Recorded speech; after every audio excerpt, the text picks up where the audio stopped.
How you are in the world matters. Overwhelm is inevitable and optional. Time to listen up and make it optional for you. Welcome to this week's episode of the Overwhelm is Optional podcast. And today I'm delighted to have with me Eli Godin, who is co-founder and director of the Business Buddha. The Business Buddha is an organisation which seeks to inspire, shape and grow conscious organisations where people enjoy purpose, creativity and well-being at work. And I love that. I really, really love that, Eli. Welcome. Thank you, Heidi. Thank you for having me today. I'm looking forward to it. It's going to be good. So I always start off by asking my guests, tell me about your adventures in overwhelm. Okay. And it is an adventure. And I love actually the fact that you use the word adventure. So I think for me, one of the big moments in my life, I had the main moment where I really felt overwhelmed is probably just after, well, it's a year after my daughter was born. So I think at the time, so you've got a young baby, right? At the time, my marriage is already quite shaky. It's a difficult marriage, and I'm at that stage where during all of my maternity leave, I'm not feeling going back to my job to work. It's something that probably already prior my child, it was kind of already I was getting bored. It wasn't suiting me really much anymore, and I was kind of hoping during my maternity leave that I would have this genius idea and that would come. And I remember walking with the pram nearly every day thinking, okay, come on, inspiration, come on. I said, can I bake cake? Any kind of idea would come to maybe do something by myself. And it didn't come. So I went back to work and I went back to my job. And I guess that they were flexible enough to give me project rather than doing the job that I was doing before. But I didn't felt I had enough support in the project they were giving me. I was suddenly working in an international team, which I was already before, but really kind of managing the whole project, which I didn't especially have any experience. And I was kind of, okay, well, yeah, do that. That's going to be something different and get on with it. And I think that plus the familial environment, which was fairly stressful, and the fact of having a young baby, that's a lot at once. So what I'm hearing is you've already got a marriage that's breaking. You've gone through this huge life-changing experience of having a baby, which is also for you personally, and I think for a lot of us, is a huge catalyst for change. It's like, who do I want to be as the parent of this new human? How do I want to live my life? Because then as women, we get very pulled between wanting to do good, meaningful, satisfying work that pays us, and also wanting to be there for this human and not wanting to lose ourselves. And while you're in this, you've got a marriage that's breaking down. You're given what feels like a good opportunity at work, one that you really wanted previously, but you don't have the support. So this feels like a perfect storm to me. Yeah, exactly. It was all too much, and I think it was because I was still doing my old job on top of the new project, and I had I had someone helping me, but that was not especially. I would say competent, and I couldn't manage directly, so I couldn't make any decision, and I think that it all basically became too much. And one day, I just and I think that's what you were mentioning very nicely. The sensation you can have when you get overwhelmed. And I remember it was this kind of sensation where my chest was so tight and about to explode. And I remember one day at work, I think it must have been 2:00 in the afternoon. I just couldn't take it anymore. And I'd stand up, like off my day, I just stand up, smashed my computer. Well, I didn't smash it, didn't break it, but I closed it, smashed it closed, took it and left. And I went straight to my GP. And I got signed off basically for a burnout, for stress. And I think I got signed out in the end for quite a few months. And then I just realized, you know what, I'm not going to be signed out forever here. So I've got to do something else with my life. And I quit. So I quit. I didn't come back, and I was going to set up an HR consultancy, I guess, at the time. But then I realized, like, what am I going to do? Going in London with a young child, like starting a new business. This is the completely, the wrong idea. It's probably not exactly what I want to do either. I was going to do similar stuff. And how are you feeling? How are you feeling at this time? So you've had a few months off. You're starting to realize you need to go in a new direction, but burnout's really tough.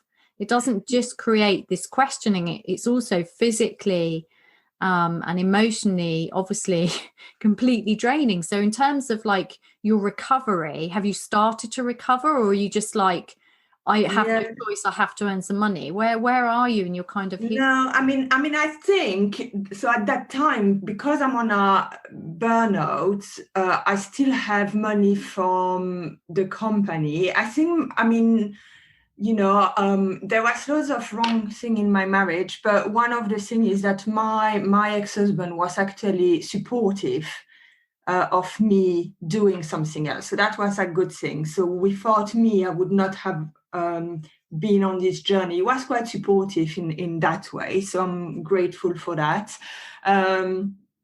So he was okay to, even so he was quite stressful, and he put more stress on a marriage because he felt really stressed to have to suddenly take all the financial burden. So that's added in the household, the stress like in the household, but he was still at the same time supportive. So I could potentially do something different. And I guess because everything was so stressful, and I think a big motivator for me was I wanted to be the best version of myself, and I wanted to be the best mom I could for my daughter. So Juliet, which is my daughter, so she has been my force. She has been my strength, and she has been my motivator for everything. And everything is still, even now, if I've got a wobble, it's thanks to her that I just keep going. She's my absolutely everything. She's been like really like, she's been my anchor, and I wanted to be, I think because I had a difficult childhood as well, I wanted to be such the best, I wanted to give her what I didn't have. So for me, it was and I realized that like everybody, especially if you do grow up in a dysfunctional family, I'm not perfect. So I've got to sort out, myself as well. And I definitely have and I probably still have loads of issues, hoping a bit less, but I needed to sort some of my issue as well, and she was a big motivator for me to actually look at me, and so I started meditating. And that was by myself. I bought a book and I started meditating, and I think it's in that meditation that suddenly I had that tilt, and I said, well, actually, I don't know why, in childhood I always used to be a very spiritual child.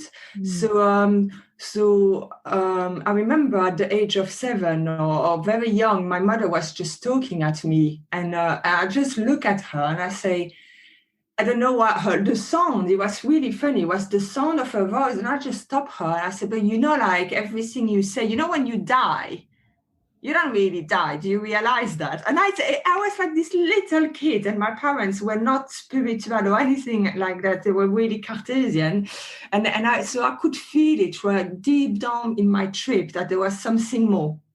So I think, and I love gymnastics. Gymnastics was my thing. I absolutely so I would do gymnastics day in and out in my living room, music. It was my passion. And I guess in meditation, I was just like, well, yoga became an evidence for me to become a yoga teacher, because I love gymnastic and I was very spiritual child. So the two and two together. Pulling it all together. Exactly. Because yoga is like a physical meditation, isn't it? So it's this. Well, exactly. And it's like the body movement and like things that I always liked. And then like, this is a bit of a punter, but of like, I wanted to be flexible around my daughter as well. So it was perfect. And that's where I've met Dyson. So Zen Master Dyson. And that it totally changed my life. So I remember going to Gon's house for my 2 weeks intensive yoga teacher training. I didn't really know what to expect. No, me neither. When I did the same, right? Yeah, sashimi we didn't do it together. It would have been fun, but it was what you're getting into, do you? When you meet Dyson, he's an incredible guy, and it's just you turn up and you think but because it's a very different sort of teacher training, it's I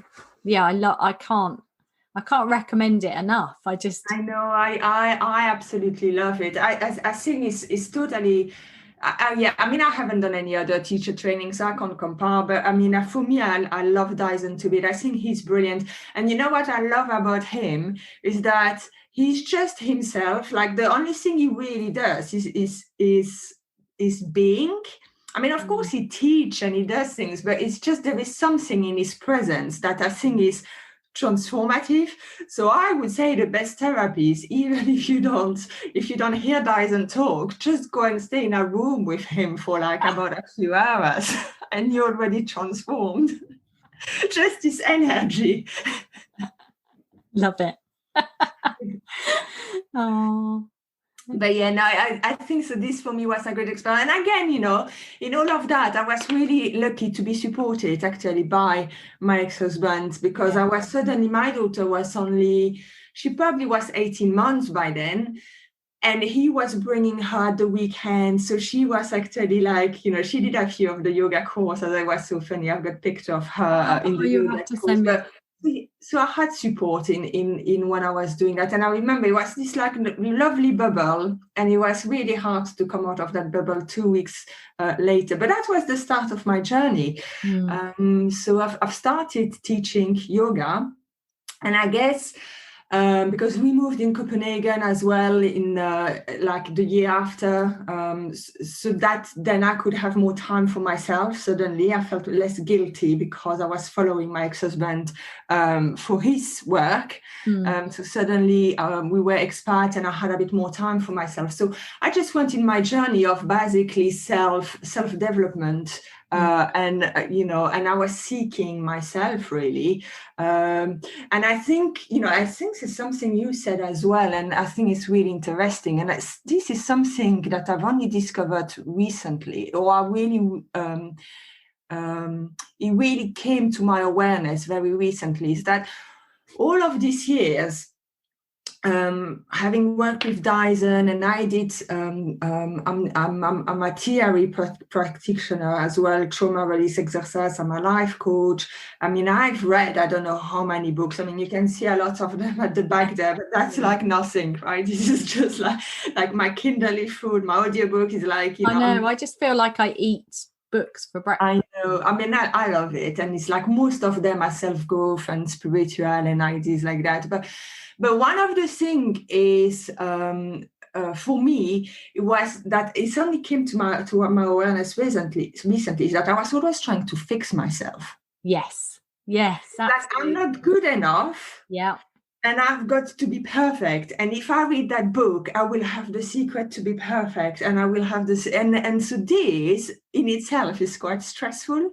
And I think a lot of people That's so interesting. Sorry to interrupt you, but I just edited a previous guest's podcast, which has come out recently, and Danny Wade, and she talks about this, being very driven to be better. And that self-development in itself is part of the problem, because we don't, it's, instead of it being a journey of self-acceptance, it becomes a journey of not being good enough. Yeah, exactly. It's like we've turned it I think it's almost like self-development books should have a warning saying, you've got a human mind. Human minds always point out the worst possible things because human minds kind of go ahead sounding alarms of danger. And when we go into self-development, it's with the best intention, like you talked about, wanting to be the best mother, the best version of yourself for Juliet. And yet I can really recognize that. And Danny was talking about this as well, this seeking to be better everything. We want to be, and the clients I work with, I hear all the time, I want to be a better parent, a better colleague, or a better entrepreneur, or a better mother, and even a better dog owner. It's like everything we do can be done better. And really it should be starting from that place that Daizan talks about, of seeing ourselves and our clients and our students as both perfect and a work in progress. And for me, I think that journey that I can recognize in both of us is that point in Zen when you realize you're already perfect. Yeah, exactly. And I think for me, like, and I think, and what I love about, about self-development, especially when you start realizing that you never stop, that's when you realize that the only thing is about the experience. And I remember calling Dyson, actually, I think it must have been about last year, and saying to him, like, I still feel sometimes very angry at my ex-husband. And I don't know how, I don't want to feel angry anymore. And he just simply said to me, just feel your anger, Ellie, just feel it. And I was just, okay, and just stay with it. And it will dissipate. And so that was like probably one of the most valuable piece of advice. And I probably read it in books, but sometimes you and this is funny, something that I find like not funny, but fascinating about self-development is that you can read something, but you will only shift when you're ready to shift. Yes. Because I must have heard that like 1,000 times before, and it never registered. And suddenly you've got the ha-ha moment, and it's like, oh, okay, I get it. Yeah. It's the right words at the right moment. I've got a client who said to me the other day, you spoke the right words, or said, put online, the right words at the right moment. And that called her in, where she must have heard similar words before. And I think I love what you said then. It's almost like maybe we should speak less and just listen more, because we're not hearing, are we? Like when we read lots of books, we're obviously not hearing. Yeah. I don't know. Yeah, but I think for me as well, like a big thing that came out of that is that of this understanding that you can read something 100 times. It's not that, I read the Osho book, and I would take something and I would read like, I love Paulo Coelho, like any books, and I always get a little thing. And those people are, all amazing people.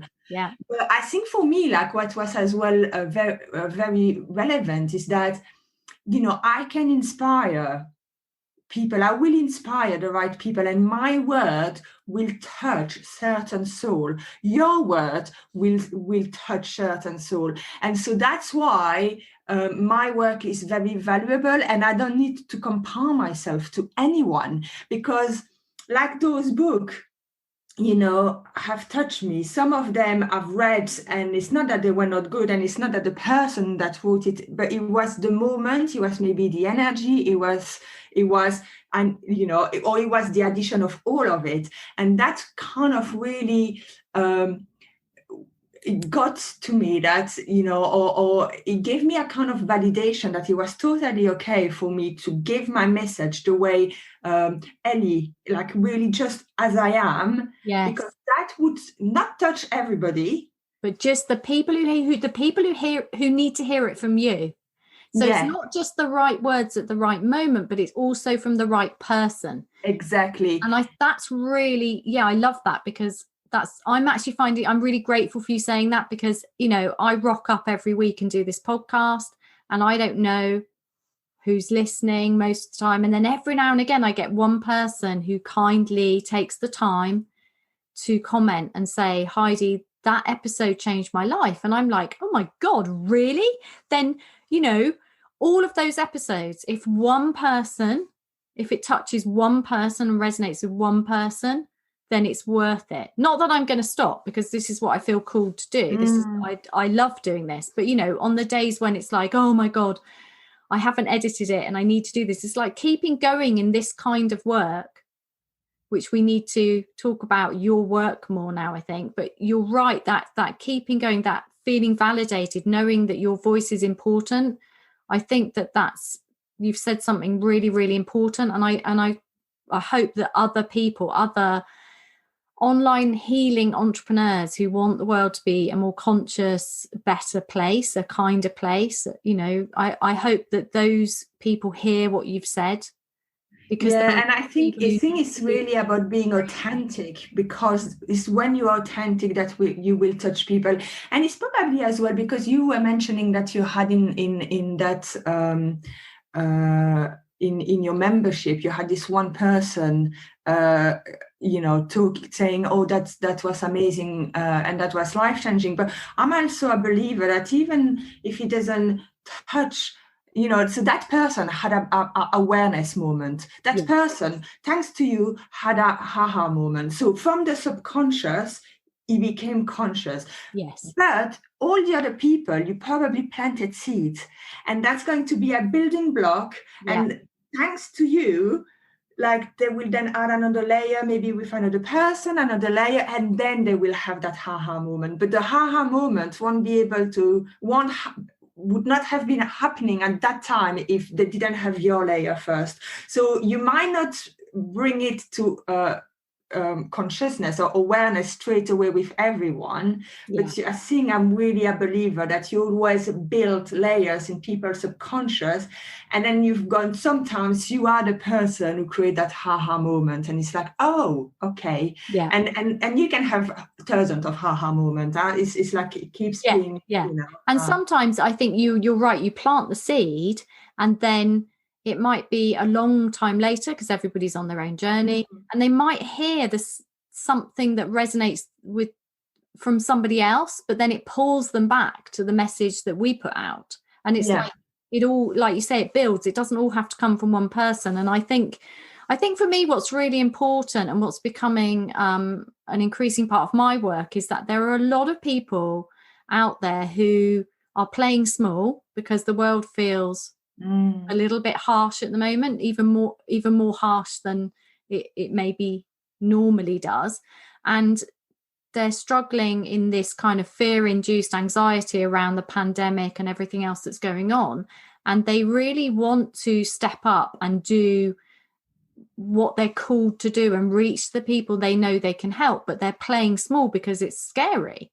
And they're feeling overwhelmed by just surviving at the moment, because I think the messages from the media are even more fear-driven and anxiety-inducing than normal. And that causes that horrible overwhelm, which kind of puts a lid on you and crushes you. If you're one of those kind of people who just feels quite sensitive to the world feeling too harsh, and that you don't want to shout. And sometimes to me, it feels like there's a lot of shouting online, you know? And it's like, I don't want to shout. I just want to say, this is me. This is who I am. Like you say, being authentic. This is my truth. This is my journey. This is my unique perspective. This is how I can help you. And I just want to say it quietly. I don't want to shout.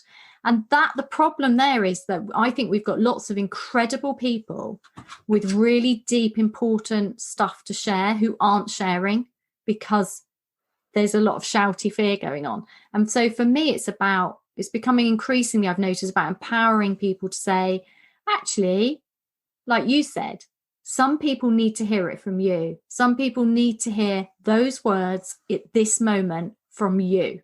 And therefore, you matter. You matter so much. It's a bit like we're all part of this little puzzle, and everybody's got something and everybody needs to share it. And I love what you're saying about authenticity and about how everybody's kind of part of this.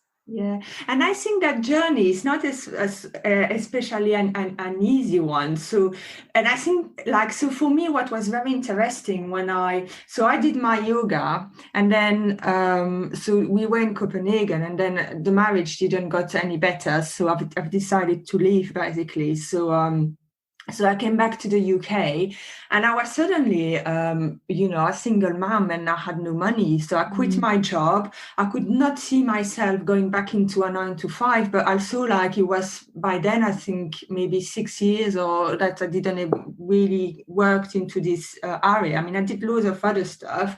So I didn't feel like going back into HR. And the yoga, I mean, as much as I love it, first I just saw that it was a little bit repetitive to do like full time for me anyway. And if I wanted to make a living of the yoga, it was too much for me basically to make a living of it. But also, it strikes me that wouldn't have been enough for you. And by that, I don't mean that teaching yoga is somehow not good enough. It's not like, I know some incredible yoga teachers who just have this huge impact on their community. And but that, I know for me, that wasn't it, because I found that I was really good at it, but that I got frustrated because it wasn't what I'd intended to do. For me, it was always about more than teaching yoga. And I don't mean that in a derogatory way at all. I just wasn't cut out or called to teach lots of yoga lessons. It had always been a stepping stone towards bringing in all of my skills, my psychology, the Buddhist philosophy, the Zen practice, productivity tips, coaching, all of it together. So it was just one part. And what I found was that people would come to my class, and within a few minutes, they'd be like, oh my God, I feel so much better. Like the stress and the overwhelm would go. And patterns of held tension would go, pain would go, they would feel so much better. But then they'd go back to their life and behave in exactly the same way all week. And then they'd come back the next week, or maybe they'd miss one because they allowed other things to get in the way, because with the best will in the world. And so I was a bit frustrated. It's a bit like I wanted them to be able to have that feeling for themselves. I wanted to change how they were every day, not just when they were in the same room as me. That's what was important to me. It's like, it's just not enough. I'm really grateful that you feel really good when you're with me, but I want you to have this all the time because you have important work to do as well. I guess that's what it was for me. Can you relate to that? Because it's clear to me that there's I think for me there was like one. Yeah, I think I could relate to that. And I think for me, I just knew more than long term. I didn't want to teach 20 or 30 hours of yoga. This is what was in my mind right now. I could see there was an impact, and I could see that like loads of people were, as you say, just coming for a relief from the overwhelmed work and everything. But I think for me, and this was like probably the best thing I ever done. And that was like really difficult, actually. It's like I could have done the things that most people do and that I used to do. And it's basically panic, go into panic mode and say, okay, I need to earn money. I'm going to send my CV everywhere, or I'm going to have an idea and work like a nutcase. And I said, because I read a few, like by them, I've done quite a lot of self-development. And I say, this is my best opportunity to see if all of this spiritual thing on just be and then attract is real or not. So rather than going totally on panic mode and crazy, and I think it takes actually quite a lot of courage to do that. I agree. Yeah. I did the total opposite, and I stopped. So I actually did an Ironman or a half Ironman. Wow, you didn't tell me that. So I started doing triathlon. So I was swimming, cycling, running, and I think I had 5 months, and I never had a bike or a racing bike, and I never really ran. But I had 5 months, and I had to do a half Ironman. But then that means that, and I did that to deal with my feeling, because I didn't want to stay at home doing nothing. And at that stage, I didn't know what I was going to do. And I don't know what I'm going to do, so I'm going to do an Ironman. I love that. Well, exactly. So I just moved my body, and that's the only thing I did, is moved my body. Yeah. And then suddenly I had the idea of, okay, well, why don't I mix my HR skills? Because I like this, I like organization, and I like this kind of, business vibes and whatever. It's a bit of me as well. So, but I still love the spirituality and yoga and all the well-being. So I said, well, why don't I mix the both? So what would that look like? Yeah. And suddenly I said, oh, that's brilliant. And I had my idea for my business. Yeah. So that was it. And again, I didn't want to rush like a nutcase, and, and I really took my time. And I realized that I was sleeping a lot, and people would have watched me during those 2 years. I would basically spend most of my day in my sofa, either listening to audiobook or do nothing and sleep, because I was depressed. And I've honored my depression, and I rested. Yeah. And everything just came into place. I love that story, because what you're showing there is that there's two things that are really striking me there. First is there's power in pausing, huge power in pausing. And that sometimes I think these kind of crises, when we are so exhausted and so heavy in our body that we can't move, that we need to really listen.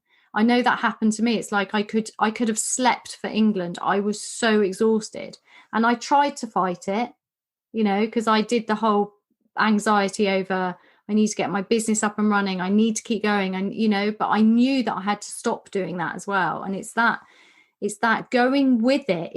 I think what kind of happens is you can feel the heaviness in your body, you need to rest, but you don't want to acknowledge it, because it feels like if you rest, you'll never ever ever get your energy back. But actually the opposite's true, because when we honor that, when we really listen and give space to the body and say, okay, you're tired, let's rest. And I know for me, I did a lot of yoga nidra during that time. Yoga nidra is so deeply nourishing, and that helped me, and it taught me, and it brought insights like for you. So I love that you're saying, you're really showing what happens when we pause, we listen to the body, we rest, because then the inspiration comes. Exactly. And once the inspiration comes, then everything else starts to flow. But it's completely counterintuitive, right? Because people and incorporate these days as well. Like, people are so used to be like, rats just going, in going and going and going, and it's just.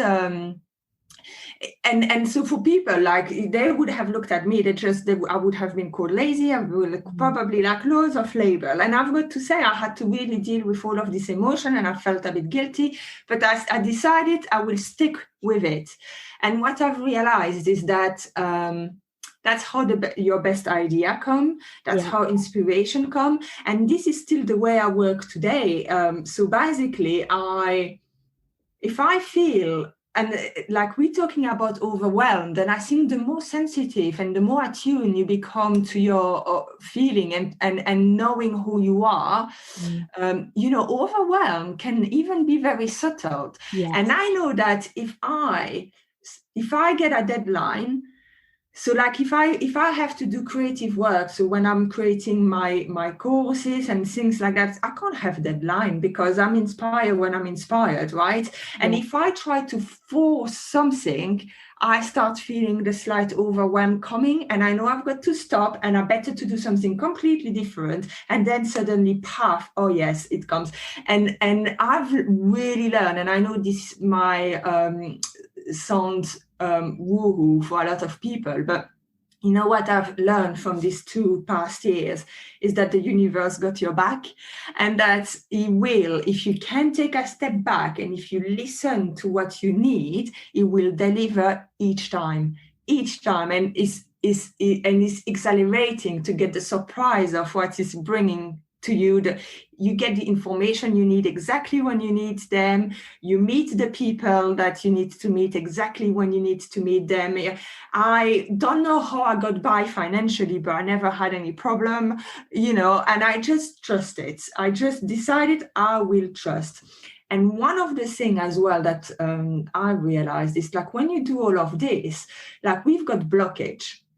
So we've got financial blockage, we've got blockage of I'm not good enough. So for me, when I set it up the business, it was like, well, who would want to listen to me? Who would want? I haven't been in the organization, in working in an organization. I'm doing yoga, and so all these people in organization, they're going to think that I'm a bit, woo-woo or whatever. They're not going to the old who am I? Who am I to do this work? Well, exactly, and so there was that, and then there is the blockage as well. And I think that might come as well from my marriage, where my ex-husband could have sometimes be quite limited around finance, and it was like there is never enough. So I think I picked up this energy as well, and I was like getting worried about money and can I actually make money. So what I realized as well is that there is no point to do anything while you've got those blockages, because you attract what you are. So I first had to work on my blockage. I had to realize, okay, I've got. So you've got to observe, and that's the awareness. You've got to observe what's happening onto your outside. So if you've got no money coming into your bank account, or if you've got people don't especially respond to your email when there is a blockage somewhere. It's not that you're not good enough. It's just you've created blockage within yourself, and it's like removing this blockage. And for me, this as well, it was like I got to the whole idea of the spirituality. How do you remove blockage? How do you do that? And that's where Dyson really came into it, because it's very simple. It's just feel it. Just feel it. Just feel the blockage and feel and honor it. And then by honoring it, you accepting it. And accepting it, that doesn't mean that that's the statu quo and it has to be like that forever. Accepting it is like you accept that that's what is and that's what you feel at the moment. And then from there, you can reprogram yourself. And that can be a little bit hard as well, but you can't reprogram yourself. And like people say, you can do a positive affirmation. For me, that doesn't work. You first have to honor the feeling, absolutely, feel it, and then once that's done, potentially positive affirmation or some kind. For me, it's like even deeper. It's kind of some kind of programming where you have to really get that feeling of what you want to be. And when you can, and it might be just by imagining something that where you were really successful at some point in your life. And it's like, for me, it's like bottle up that feeling, like a little perfume bottle, put that in your heart. Yes. And then you're unstoppable. You're just going. It's amazing. So that's really interesting, because there's a lot out there about how you just need to change your mindset. You just need to be more positive. You need to toughen up and say these positive affirmations. And my argument is that doesn't work, because you are disconnected from yourself. So if you say positive emotions in your mind, or you're speaking them, but you haven't listened to your body, that disconnect means that all you're doing actually is ignoring how you really feel. You're blocking, you're pushing down, you're pushing away the stuff you don't want to deal with, and you're trying to override it by thinking positively. And actually there's research on this that shows it doesn't work for lots of reasons. But I love that so that idea that instead of pushing away, you feel it in your body and you just notice. You just notice it. You hold space and you notice, and you just get curious and playful instead of, oh my God, I've got this blockage, I'm never going to get rid of it. No, it'd be far better if I just replaced it with I attract money. But it doesn't work, does it? Because it's still there. No. But there's so much fear, isn't there? Because I think it can sound easy, but actually, first of all, I have lots of blind spots around this. We can't always see them for ourselves. And actually holding space for ourselves can be difficult, which is why it's really helpful to have a guide, a coach. And also, it's scary to dare to listen to something that feels deeply uncomfortable and threatening. It feels a bit like when you were talking about when you were exhausted.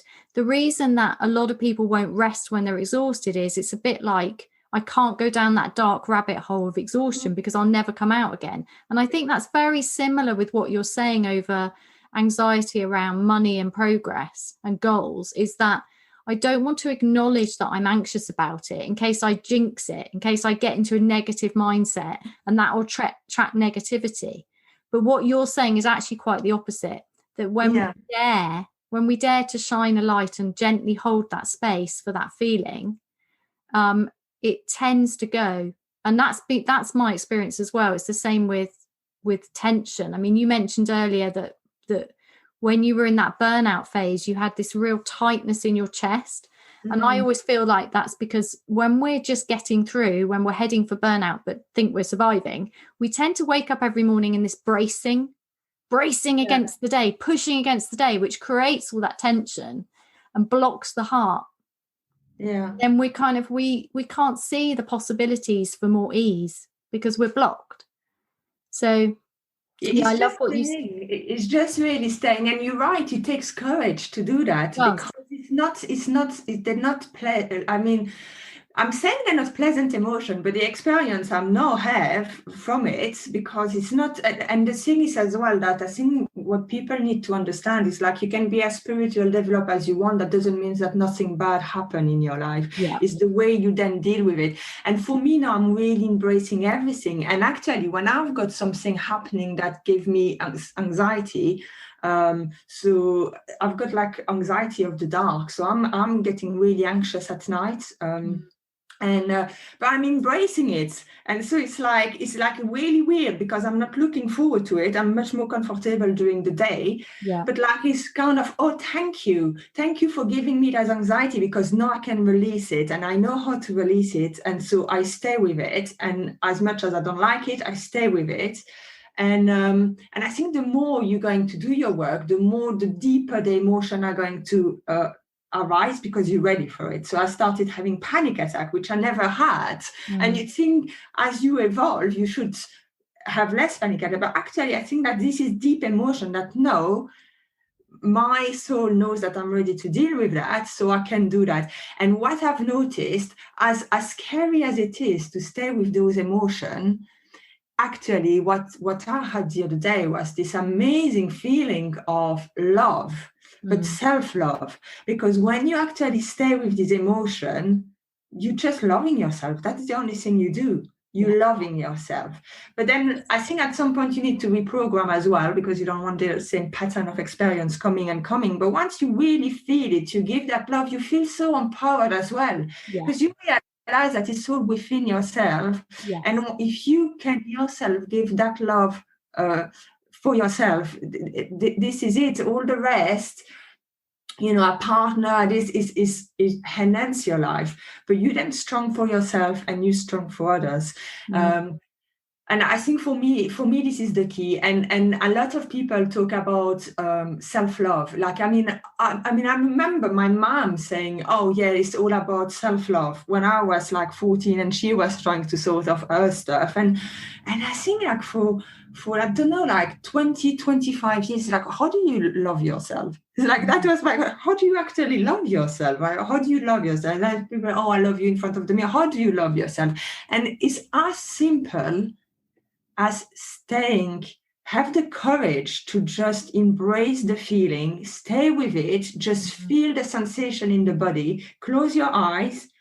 When you feel overwhelmed, or when you feel anxiety, or when you feel fear, just close your eyes, stay with the feeling, and feel it in the body. And I find that sometimes it's even frustrated because you go so fast. When you close your eyes and feel the bodily sensation, the sensation disappears so quickly that I get then frustrated, say, "Oh, come on, I wanted it a bit longer so I can really feel it." That's interesting, isn't it? Because what's happening there is you've developed the skills to deal with it. Yeah, and I think this is what it's about. It's about living more skillfully. So like you said, it's not that you never get anxiety. It's not that I never feel overwhelmed, but instead it's about recognizing it and having the skills to deal with it. Yeah, exactly. And one of the skills I think which is important here is that being kind. That's what the self-love is about, listening with kindness. Yeah. Like you would listen to somebody else. And it doesn't have to be overwhelming. So I think there's a fear, isn't there? I'm already overwhelmed. I don't want to know about these other feelings because I've got no space to cope with them. So you've got a choice. You can ask for help, but that's quite hard for a lot of people to ask for help.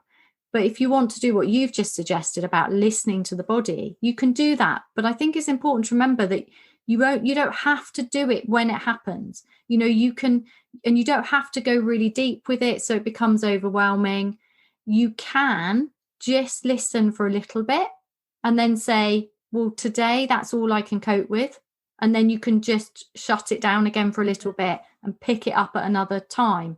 But like you say, the more you do it, it happens faster. Yeah, it becomes an habit. It becomes a way of living. Yeah, exactly. A habit of letting go. It's a bit like having a shower or cleaning your teeth. It's like you're just letting stuff go. Because I think what's really important to me is that belief that, which comes from our Zen training of we're already perfect and a work in progress, which means that it's not that you're trying to change and be better. It's that you're letting go. As you let go of the anxiety, the stress, the overwhelm, the fear, underneath, that's where your power is. That's where you are already perfect. That's where the love is, the kindness. That's where it is. It's not a process of changing into somebody better. It's a process of letting go of your rubbish, your stuff that builds up through trauma, through the natural. Most families are dysfunctional. Most organizations are dysfunctional. We just pick up stuff and it gets on top and then it's overwhelming, and just allowing it to go at a pace that feels right for you. And underneath, there you are. And there you always were.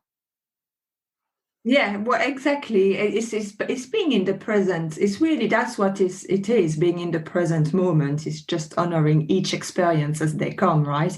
And it's, for me, it's also understanding that life is just a series of experience. There is nowhere to go. There is no goal. There is just experiencing each moment for what it is as fully as you can and as fully as you are ready in each moment. And then everything will be fine. Everything will truly be fine for everyone. So, do you know what? I think that is your tip. That is just say that again. That was just so good. Oh gosh, I don't know if I can say it again. Yes, you can. Sometimes it's just come from. It's about staying in the present moment, which I think is really linked to your business aims of this growing conscious organizations, because the conscious is about mindfulness. It is. Well, it's about experience. So, like, I'm a massive believer that everything that's like, for me, I'm here experiencing life, nothing else.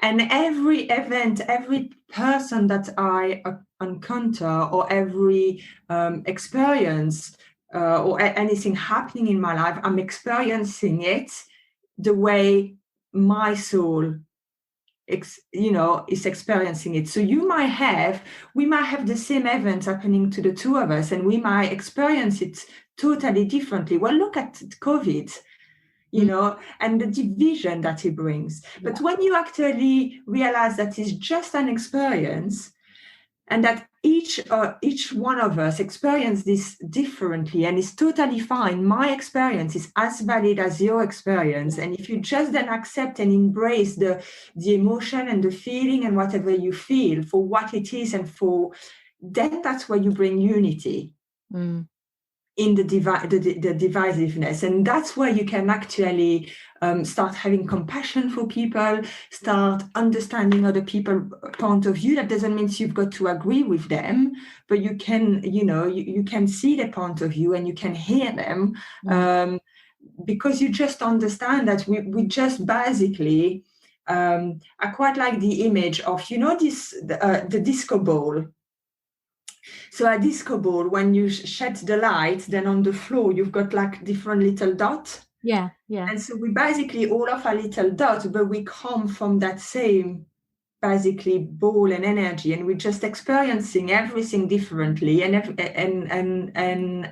yes, and it's, I don't know what I was then saying about being in the present moment, but it is, I think, for me, experiencing everything is about being really present to what is, and there is nowhere to go. Like it's and that's, I know that's very cliche to say, and it's like, it's not me who invented this phrase, but it's not about the destination, it's about the journey, and that's so true. And when you can really again feel that sentence rather than intellectualize that sentence, like things really shift for you. So I love that. Thank you. You're welcome. Tell us a bit more about the Business Buddha. Yes, so the Business Buddha, so we basically help organization creating a more conscious way of working. So, we do intervene with, we do some consultancy with organization, and we have all loads of workshop that can be found onto our website.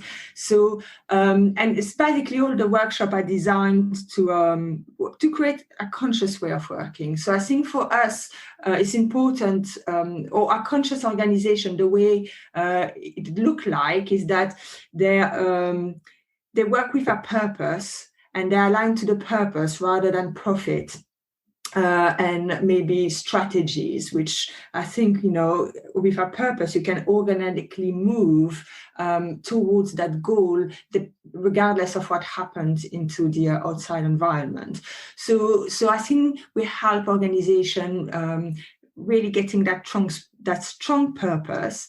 And then aligned with that purpose should be the value of the organization, which create the culture. And again, I think it's important to understand that once you get the purpose and the value nailed, you then recruit people who have the same value than you.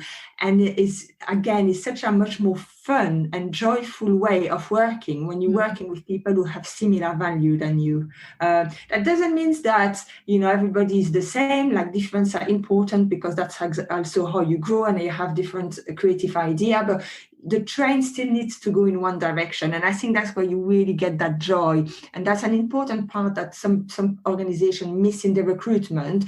They really much still recruit on skills rather than recruiting on value. I mean, a certain amount of skills is important, but for me, the right value are even more important.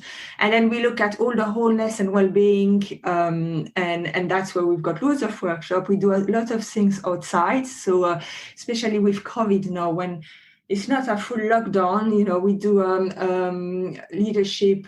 It's called horsepower leadership, where it's equine assisted learning. So we are outside. There is forest bathing. So you really learn about your leadership style.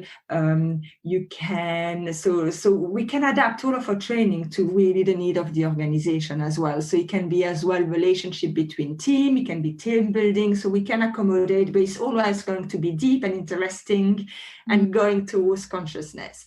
So we've got a whole load of that, but the most exciting is coming. So I'm very excited about that. So basically in January, we're going to launch our 8 weeks online course. And this 8 weeks online course is called the Buddha. It's Become a Business Buddha, basically, and it's the Business Buddha experience. So we are, again, in everything in this, even if it's online, we're going to encourage people to have some sense, to have. So we're really going to bring all the sense out of us, so people can experience the course rather than just intellectualize the course. Yeah. So this is really our aim. And it will be a blend of 2,500 years of ancient wisdom. Sorry, that's my of ancient wisdom together with business wisdom to create an innovative mindset, helping you to achieve great success in today's world. So we basically, in line with the eightfold path, we have designed 8 arts of becoming a business Buddha. So that will be the 8 weeks. So there'll be the art of awareness, the art of mindfulness, the art of courage, where we will talk about emotion and fear, the art of confidence. We'll really look at how to understand your own value, the art of authenticity, the art of connection, how to properly, deeply connect with people and enhance your relationship, the art of contribution. So how do you contribute to the world? What's your purpose? And then the art of living. So how can you have like a healthy living lifestyle? And we'll talk a bit about nutrition and exercise, and, it'll be an overall. So I think this is like, what we're trying to do with that. So this is for conscious leader. It's for people with entrepreneurial minds who want to discover what their purpose is as well. And it's for anyone who's ready to leap into the next exciting chapter in their life, really. And so what we're going to try to help people with is to understand. So we always going in each of this module, we're going to bring a scientific approach to start with. Then we'll bring the experience so people can really feel it. And then we'll bring maybe the more kind of spiritual, inspiring talk. So there will always be kind of free phase into it to really try for people to get it as soon as possible. And as we talk, some people might have the aha moment then, some people not. But I think it's going to be very encompassing, understanding exactly what awareness is, why is it important, how to meditate, and mindfulness. What is mindfulness? And then help them with some meditation, understanding your fear and emotion, and how you can actually utilize that in a very positive way. Understand your value, which is the most important. If you don't know what your value are, how can you navigate the world? And by understanding your value as well, it allows you to dislike people. Because I think a lot of people think that you should be liked by everyone and you should like everyone. And that's not true.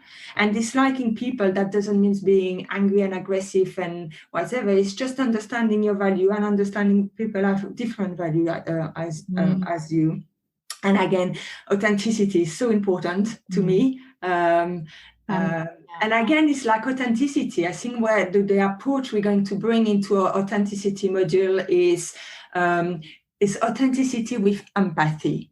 Because sometimes people think that being authentic is having, and I was one of those people, so I've always been very blunt and very direct, sometimes dismissing other people's feeling. And I think it's something I've learned is it's very important to be authentic, but with empathy. That means that without hurting any other people, and you can kind of put, you can still be kind in your own authenticity. And it's like, how do you really get that blend that is then very powerful, because you can still be you and express yourself fully without limitation, but with the empathy of other people. And then it's how you then connect with those people and create meaningful connection and relationship. And again, this course just sounds incredible. It sounds to me like you're almost up leveling people. It's like an evolution. It's like this is the next phase for humans, is this ability to bring all of this, because we know this stuff, but you're making it practical, you're making it real. It's real deep change. The thing that's coming up for me though is, what about those organizations who say, yeah, this sounds absolutely incredible, but why would I invest in this? This is going to take time, energy, and money away from making profits. And business is all about making money. If you're not making money, you're not in business. What would you say to those people? Well, I mean, what I would say is that, first of all, I think the world is changing. I think as well, like you're right, an organization, we all need profit and we all need to make money, but money is energy. Okay. And I actually am a massive believer that, yes, using all those skills, it might take a little bit of time to adapt, but you can bridge things. You don't have to suddenly stop one thing and start the other one. But I'm a massive believer that living your life a little bit more, more consciously. First, you bring well-being and joy and creativity to yourself and to your team, which automatically that creates much more profit, because a client is going to be attracted to a bunch of people that are completely stressed, or a bunch of people that are authentic, inspiring, joyful, full of beans because they're healthy, which one do you want to work for as if you want to attract people, and if you are a client, with who do you want to work for? Exactly. And who do we want to work with? We want to work with people. I want to spend my day feeling energized, doing exactly work and making money. And why do we want to make money? We want to make money so that we can do things and live in a way that allows us to do meaningful work, have fun, be healthy, connect with people who energize us. So why not do that and make money? Yeah, and I think, and maybe I'm very naive on that subject, and I don't know that much on that subject, but from my observation, I think the millennium and the younger people, they're not that interested about a big salary and money. Of course, money is important, and I think we should all have enough money to follow our dream. And my dream might be different than yours. So I might need more money for my dream than you do. So like I love the example, and I had this conversation with Dyson actually. And Dyson is quite happy to live very simply. This is not a lifestyle that would suit me, I couldn't wear black pajamas all day. No, but I quite like my comfort as well. So I quite like to have a bigger house. I was going to say a bigger horse, but it's probably that as well. but and that's what gives me energy, and that's what gives me joy. I love my coziness. I like to have a lovely house. I like being able to horse ride. I like to be able to travel. I like to be able all of these things. And I know if I can do all of these things, I can then give even more to people because I'm fully energized. So for me, that's how I see money. I don't see money that I need 3 million in my bank account. I just see money as I need all this money. And for me, it's a form of energy. And I just need that for my need of the moment. And I know it will come. And I think people need to really start changing their mindset around money, because now a lot of people, when they set up an organization, and especially those bigger organizations, and especially in the banking and stuff, it's like, oh, we need to be the next Trump with all this power. But it's like, Trump really an inspiration? Is that really the kind of person you want to be? I mean, maybe you are, and that's great. But is that the world you want? Another way of living where everybody can have enough and everybody can actually enjoy depending on what their own need is, without having to accumulate money just for the image, just for materialism. First, materialism is 2010 materialism with the we need to look after our planet.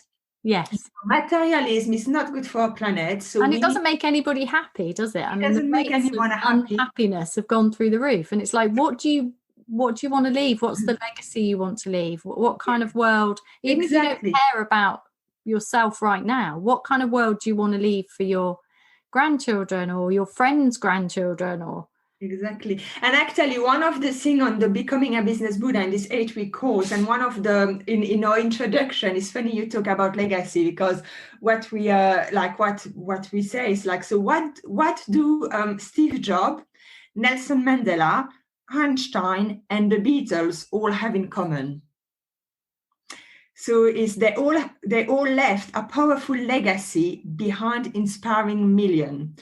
The fascinating thing is that they share similar qualities. They were authentic, aware, mindful, purposeful, fearless, passionate, and unique. They recognized that the power of connecting their soul, body, and mind to their work, and in doing so, they made their mark into the world.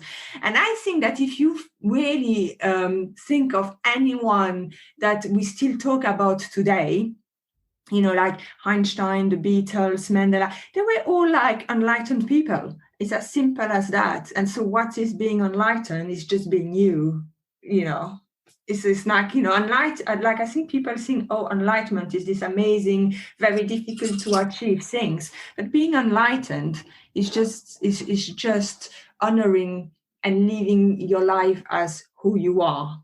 And that's it. I love that.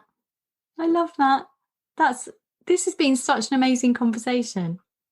It's just been absolute joy. There's so many insights, there's so much depth, and you've been so generous in what you've shared. Thank you, Eli. Where can people find out more about you? How can they work with you? We'll put the links in the show note, but what's the easiest way for people to get in touch with you? Well, the easiest way is to go through the website, so the businessbuddha.guru. So they can also, so they will have all the information on there. We also have a YouTube channel. So it's the Business Buddha, the YouTube channel, and they can follow us on Instagram, Facebook, and LinkedIn. Again, everything under Business Buddha, and we'll put all the link right on We'll put all the links. Yeah, brilliant. Thank you so much, Eli. It's been amazing. Well, thank you, Heidi. It was amazing. Thank you for having me. I really appreciate it. It's I always enjoy sharing moments with you. Thank you so much for listening to this episode of the Overwhelm is Optional podcast. If you find this podcast has lifted your day, inspired you, or helped you in any way, please take some time to subscribe or share it, or preferably both, so more people can find out about my work. To connect with me, please email me at heidi@heidimark.co.uk. That's Heidi, Heidi, at heidimark.co.uk, or visit me on all the normal social media platforms at Heidi Mark.